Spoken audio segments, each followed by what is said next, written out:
Okay, so I am now on Fuzhou in Shanghai, and I like to call this bookstore street. I don't know what I call this. I just call this heaven because there's a ton of language bookstores and bookstores in general on this street, and you'll probably see some books behind me here, I hope, through the glass. And so I'm going to go shopping for Chinese language books that I can take with me to work when I can't have my phone with me to practice my Anki flashcards. So I needed a little bit of radical therapy. By radicals, I mean Chinese radicals. I need to find a small book that contains radicals that I can easily carry around and look at work and on the train and whenever my digital devices do not work, or when I want something more to browse through than that. All right, let's go in.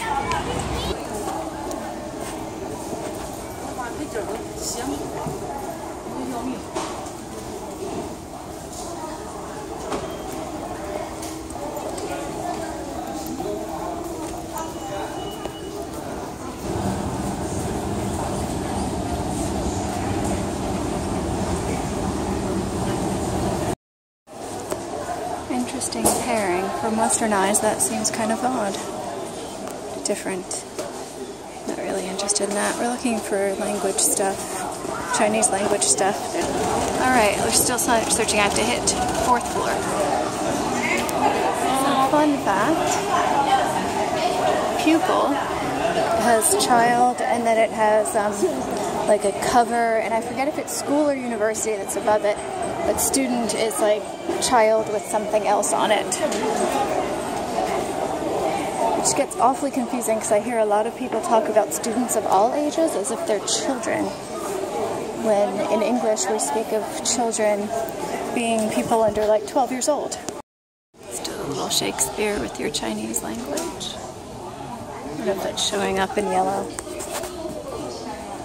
So here's the Chinese linguistics section. I haven't found the HSK stuff, which would probably have the radicals.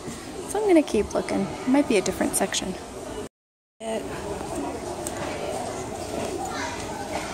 It's pretty big. I'm still torn between just going with stuff that's around me and going the HSK route. Like I said, my vocabulary is so tiny at this point that any language is language that it will help me at some point. All in all, that was pretty amazing. I only went up to the 4th floor, and there are way more floors available to walk around, but I've had a long day out in the sun, so I went up to the 4th floor and I bought some items. I'll show you later when I get home, but I'm super excited. A lot of the materials, both the vocabulary workbooks and the graded readers, were like maybe 20, 30, 40, 50 kuai, which is under $10. So it's really affordable to buy paper books, and I've been focusing on digital content because that is the most easily accessible.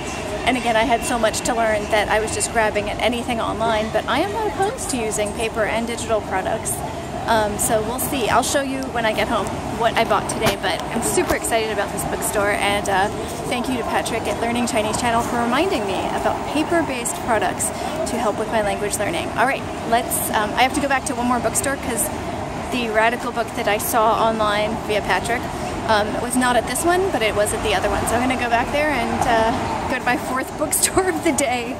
On this street, there's a lot of bookstores, but there's also some places like this where they have the materials, and like clothing stores where they have the materials to do Chinese calligraphy or different art things. And I'm going to cross the street and show you a whole other block of stuff for this.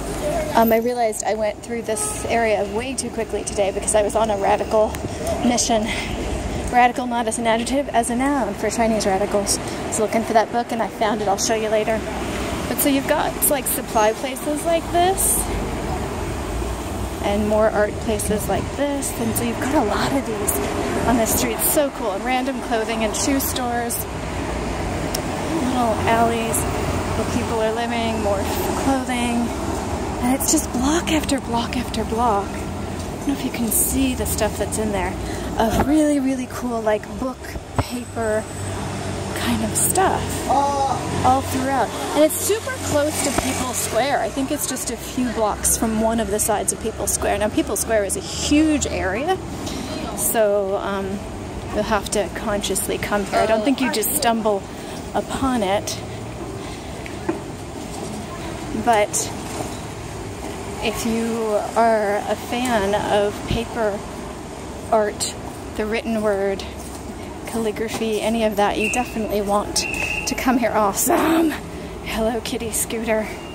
Can never get too many pictures of those. I remember my first Hello Kitty car picture in Taiwan. I think I severely embarrassed the poor woman. I was so excited. More so because it was a cartoon car than a Hello Kitty car. I'm much more of a Puka girl myself. But yeah, so there's that. So I'm coming to the end of this kind of book stationery art row here, but I wanted to give you a small taste of what is on this street.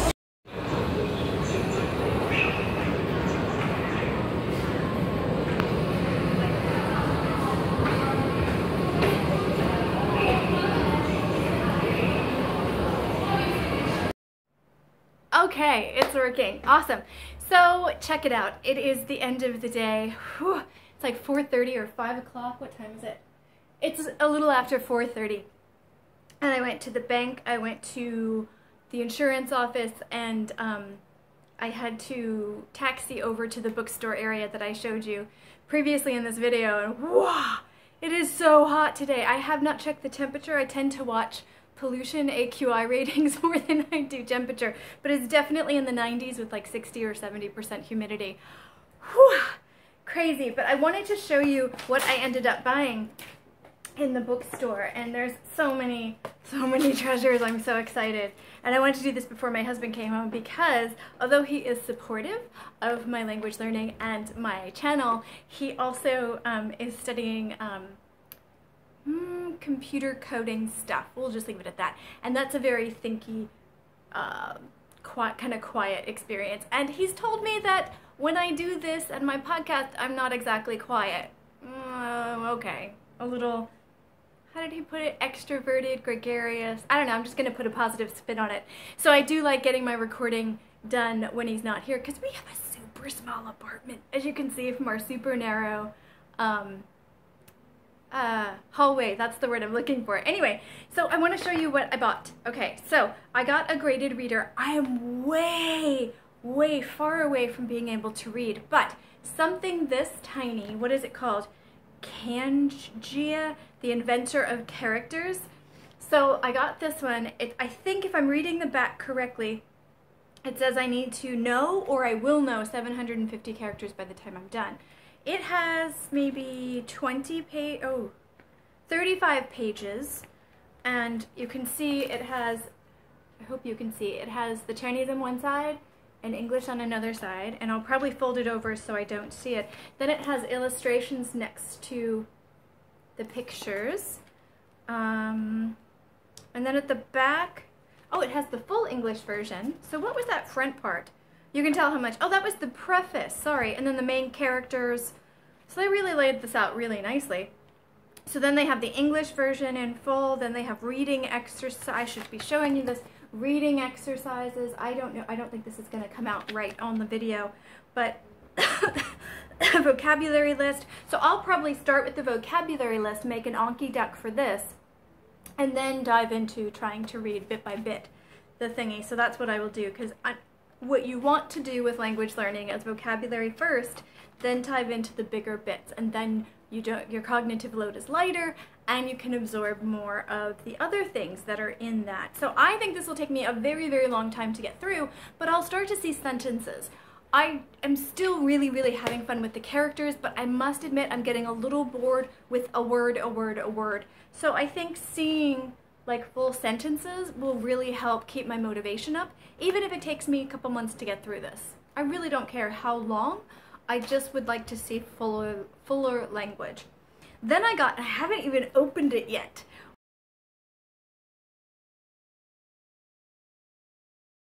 What's in a Chinese character? Yeah, this is coming up, I think, backwards on the video. My apologies. I keep switching technology. Oh well. So I haven't even opened this yet, so I'll try to open that while I'm showing you the other things that I got. And it was really great because when I got home, I'll tell you a story while I'm opening this. As I got home, I realized my metro station, as I mentioned previously, is Shanghai Tushiguan, which is Shanghai Library. There's a gigantic library across the street, and that's not what I meant to say. That there's the library across the street, but there's a bookstore in my metro station at my metro stop. So I went purposely to this street with like a trillion beautiful, big bookstores, and there's a bookstore right in my metro station. I don't remember it having a big language section, but I will check that out. Oh, I just opened up the book. So it's What's in a Chinese Character, and it says on the back, the fascinating book uses cartoons by Tan Hui Peng, probably saying that wrong, to illustrate the origins and development of Chinese characters to their present forms. The historical background of the script is given, as well as information on the types of stroke, stroke sequence, and Hanji pinyin, strokes and type of strokes and stroke sequence. I'm going to like that. That's part of the writing stuff I really like. And Hanyu pinyin pronunciation. Days, months, and numbers in Chinese are also provided in appendix, making this a book valuable to anyone starting to learn Chinese. That's me! I'm starting to learn Chinese. Are you? Leave a comment in the section below. I'd love to follow you in your language learning journey as well. And although this might appear backwards, you can see there's the radical, or character. This one I know, so I'm going to show you this, Shin, heart, and then it tells you information. It looks like it even gives you some practice area to draw it. And the illustrations are really fun. Ah, who doesn't love dragons? Really fun. Again, this one's too big for my immediate purpose. I was looking for small stuff to carry around with me to do when I got sick of my digital devices and just individual stuff. I wanted groups of vocabulary. So it's too big for that, but this I can envision sitting on the couch reading, or like taking on the train and breaking that out and just kind of flipping through often and kind of going through and recognizing, kind of like what I do on the walkabouts, recognizing characters that I know and reading more about them and kind of just coming back to it again and again and again and again. So this will be a kind of reference, thing for me. And let me see if I can find, oh, on go the glasses. I wonder how these are organized, if they're organized by frequency or whatever. I don't know. I'll have to look at that too. This one has a special story today, Xiao. So I wanted to get tea because it was super duper hot after or between bookstores, and there was a Taiwanese tea place. So I've now made up this where I do Xiao to remember small and Da to remember big, because that's what the characters look like. If you look at Xiao, it's like hands down. It's not, I don't think it's meant to be hands, but that's how I remember. So it's Xiao and Da, and I probably have the tones wrong, but that's how I remember. So as I'm ordering the tea, she asked me what size, and I had to do the physical thing to say Xiao, and she kind of looked at me a little odd, and I just said in English, I'm learning Chinese, I'm sorry. That's how I remember small and big. So let's look at that one, because that's a character that I know, even though I might be saying the thing wrong. So, oh, it gives you lists of words that this radical or character, probably radical, actually include. Shao Qi, snacks, Shao Chao, and it gives you the Hanji, and then it gives you the pinyin, and then it gives you the English meaning next to it. So, oh, Shao Jia is lady or miss. Oh, like you cute little thing, that kind of thing. Okay. Shao Mai, maybe, is wheat. Shao Shi, that tone. Rising tone is hour, and oh, lovely. Shao Tao, sorry, I'm trying to do the even tone, it's not working, is thief. So here's what it says, because it has, like, I guess historical information next to it, and it says, I'm only going to read one of these, don't worry. A vertical stroke, and then it shows you the stroke, the one down the middle, separating two little ones, and it shows you the two side ones that I envision as arms, gave man his concept of small. The idea was also derived from the division of an object already small by its nature. To man, division, then the division sign, like mathematics division, makes small. Oh. And multiplication makes big. a thing. Our illustration shows how to multiply happiness by dividing sorrow. I'm gonna like this book. I'm gonna like this book. Anyway, here's the cover again. If that does come out backwards, just hit me up and I will, I'll put a picture or something on my Twitter so you can find that. So that's cool. Again, a reference material. That's not one I'll probably carry around that much. And then the one that Patrick at Learning Chinese Channel tweeted about last week. He did some images. You can go to his Twitter to find out for the insides of this book. But it's the most common Chinese radicals, new approaches to learning Chinese.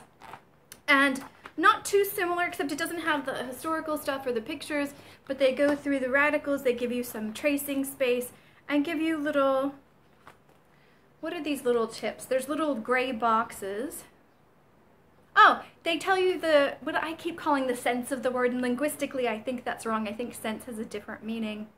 I don't remember, nor do I care, honestly. So for example, let's see if we can find Shao. And I am kind of curious how these kinds of books are organized, since it isn't necessarily like A, B, C, like order, like in English of the alphabet. We have a very strict order of the 26 letters.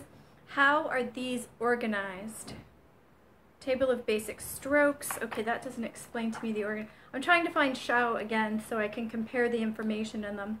So I'm going to pause for a second, find it, and come back. Okay, well, I didn't find Shao, but I did find the opposite when I was talking about Da, which is big, which is what I do this for.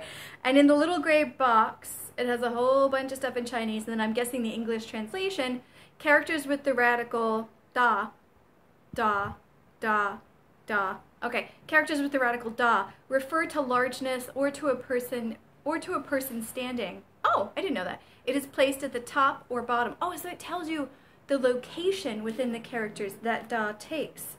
Oh, and then it also has a visual here, I guess, of how it transformed. The ancient Chinese character of Da shows the frontal view of a tall person standing with arms and legs spread out. Oh, it was conceived to be people arms. I'm not totally crazy. All right. I connected with ancient Chinese past pictographic something.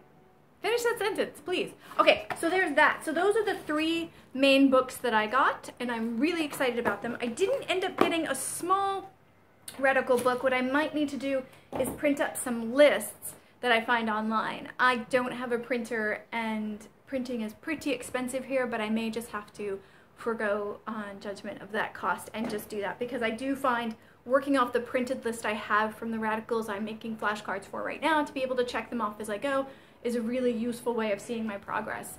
So I want to print out the HSK1 and probably HSK2 lists, and there was a 100 most common list that I found recently too with transparent languages, but I'm still trying to get them to explain how they came up with the 100 most characters.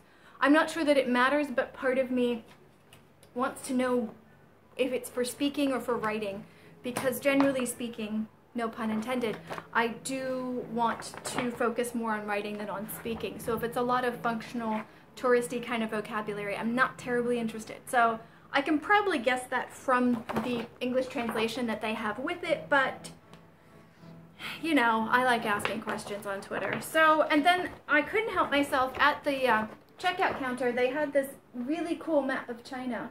I'll probably put it up on the other side of the room so I can have something other than the red door behind me so I can vary where I'm sitting and what you see when you're sitting. I can't tell the difference between the 2 sides of this. Okay, one's all of China with the sea and whatnot, and one, I don't know. It's a whole lot of Chinese. Once I learn to read street names, which are also similar to parts and cities and provinces, then this will be clearer to me. As of right now, it is a little overwhelming. So I'm not sure the difference between those 2 sides, but I love maps. My husband and I usually have like a wall of maps. Oh, we do in the kitchen for Shanghai, but we don't have a global one, or now this is our first Chinese one. So there is that. Non-languagey, but technology-based.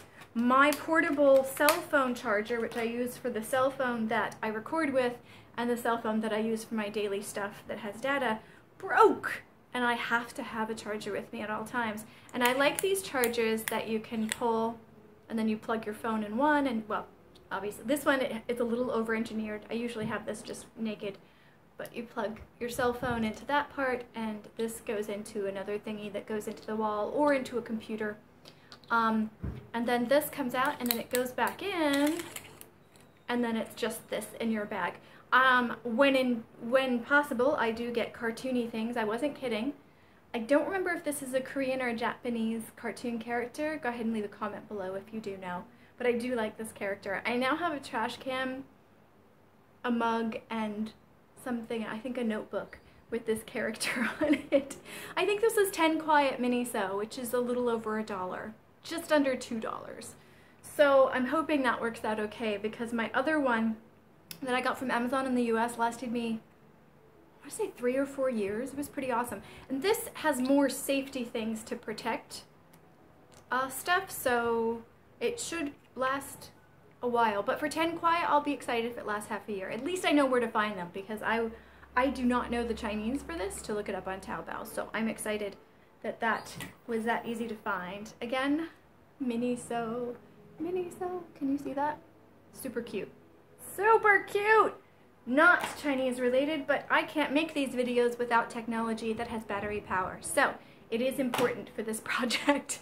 Anyway, I'm going to go back, because this wasn't a character walkabout, this wasn't a Hansi walkabout, this was strictly looking for resources. So this is more of a tools video on finding tools when you're in a language environment that uses the language that you're trying to learn.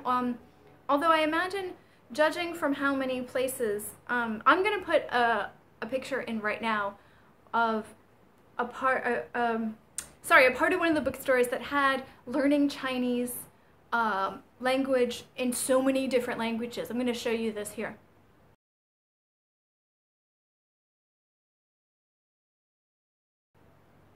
Okay, so that was pretty impressive. A lot of people globally are clearly learning the language if they're putting it not just in English to Chinese, like if for English speakers who are learning Chinese, there was like Turkish and Korean, and I think Russian was there, and a lot of other languages were there for those first language learners to learn Chinese. So there's obviously a lot of people globally learning Chinese right now. So I'm guessing in bookstores globally there are a lot of Chinese products, tools, books, and whatnot. So hey, if you are one of those people not in China, not in Taiwan, not in Hong Kong, although that's Cantonese, what resources do you have available in your local bookstores? So hey, I challenge you to do a video and show us.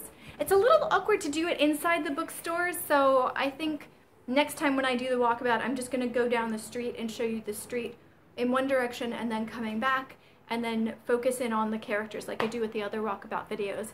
Inside the stores, there's a lot of security, and there's a lot of people. It's very crowded, and it's very secure, and it was really awkward even just to take the little bit of footage that I got today. So I'm probably not going to go inside the stores filming wise, but of course I'm going to go in and look at stuff. But I do want to go up and down that street again, because there's a lot of really cool stuff on that street that I want to show you, and I want to do a character walkabout there, because it's such a cool area, and I think we could get a lot of character recognition from like books, materials, stationery, written magazine. I'm trying to think of some vocabulary we'll find. So I think there's quite a bit of stuff we can pull from that neighborhood. So, but that's probably a week or two from now. Anyway, so we will go back to that neighborhood. For today, it was just resources. It's not just digital. I'm not against having paper resources either. I'm pretty tactile, so I'm super excited about this. Thank you so much for watching this video, and more soon. Thanks.